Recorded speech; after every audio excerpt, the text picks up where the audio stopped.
hay festejos en las calles de Washington, de New York y también en Pensilvania. Compartimos las imágenes.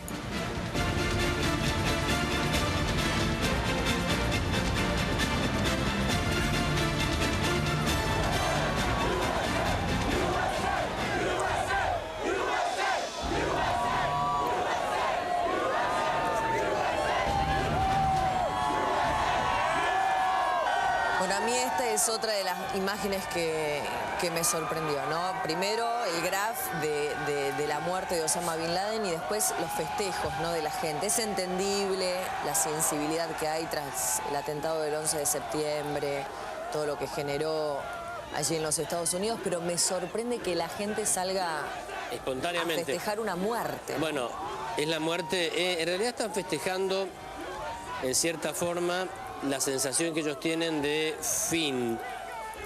Para poder entender esto, si no es muy difícil de comprender, hay que entender que en los Estados Unidos desde el 11 de septiembre del 2001 están en guerra. Eso no se percibe desde acá, pero hay cientos de miles de soldados norteamericanos en operaciones que pueden discutirse si son legales o no, si fueron equivocadas, si sirvieron o no para contrarrestar el terrorismo internacional, pero en Afganistán y en Irak hay cientos de miles de soldados norteamericanos.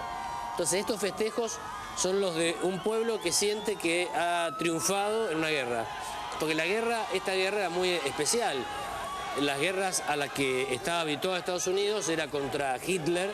Derrotado Hitler, se rendía Alemania, se firmaba el armisticio y se terminaba la guerra. Esta guerra parecía que no tenía fin. Claro, interminable. Interminable porque no había enemigo. El enemigo era un pescado que se escapaba siempre entre las manos.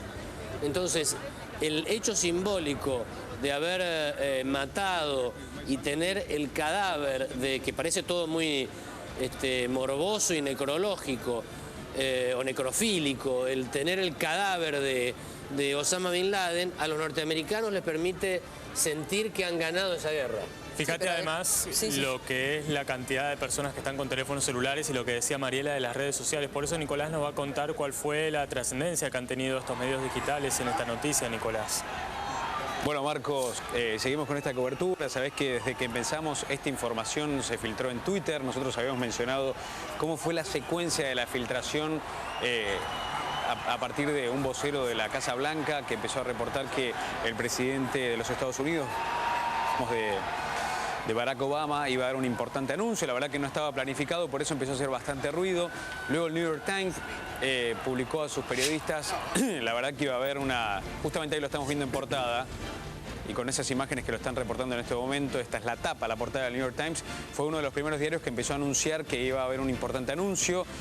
Luego también empezaron a filtrarse las informaciones en Twitter de que se trataba de una información sobre seguridad nacional de los Estados Unidos, porque en un principio también el rumor era que iba a hablar sobre la crisis en Libia, y luego sí revelaron a través de ciertos periodistas que tenían acceso a diferentes fuentes anónimas del Pentágono y de la Casa Blanca que se trataba sobre la muerte de Bin Laden, y ahí sí todos los medios de comunicación empezaron a asegurar sobre la muerte de Osama Bin Laden, y luego el presidente salió a dar el discurso que ya todos conocemos, y bueno, luego toda esta expresión, por ejemplo en esa imagen creo que es el retrato de los jóvenes que salieron a la calle con la Casa Blanca de fondo, con sinónimos, en este caso la bandera de Estados Unidos, pero banderas también que expresaban frases como justicia, frases como libertad.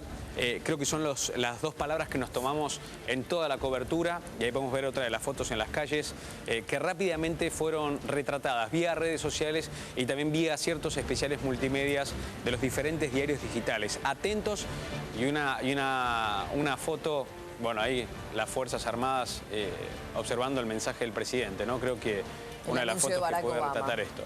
Que fue un poco allí, ¿no?, donde tomó fuerza la noticia y credibilidad. Se confirmaba, porque ya cuando Barack Obama sale a... Fíjate que veíamos más temprano la fotografía de cómo recibían la noticia los miembros de los distintos cuarteles de bomberos de la ciudad de New York, y ahora estamos viendo cómo recibían las noticias las fuerzas desplegadas de Estados Unidos en Afganistán.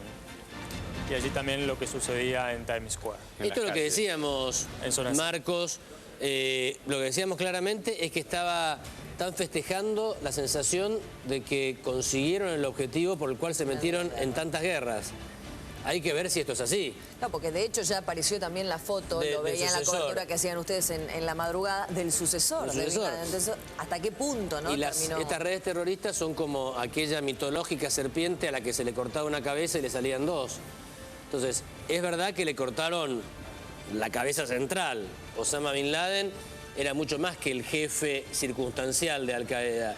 Era el fundador. No era solo Osama Bin Laden. Y era el fundador, inspirador. Ahora, tan genialmente había construido esta red Osama Bin Laden que le permitía mucha autonomía a las diferentes células para operar en forma autónoma, no dependiendo directamente de las órdenes directas de Osama Bin Laden. Vamos a ver cómo lo transmitía el New York Times. Fíjense, allí con estas imágenes, entonces, el New York Times daba cuenta de esta noticia en su edición electrónica. Allí vemos entonces el titular: Bin Laden está muerto. Y volvemos a Washington con los festejos en la Casa Blanca. En la Casa Blanca. Tengamos en cuenta que los números que se manejan por allí, aproximadamente más de 25.000 personas que acudieron a las puertas de la Casa Blanca, fueron las primeras informaciones, y calculamos que ahora hay más, por supuesto, que siguen con el mismo ánimo y con la misma felicidad de festejar esta noticia.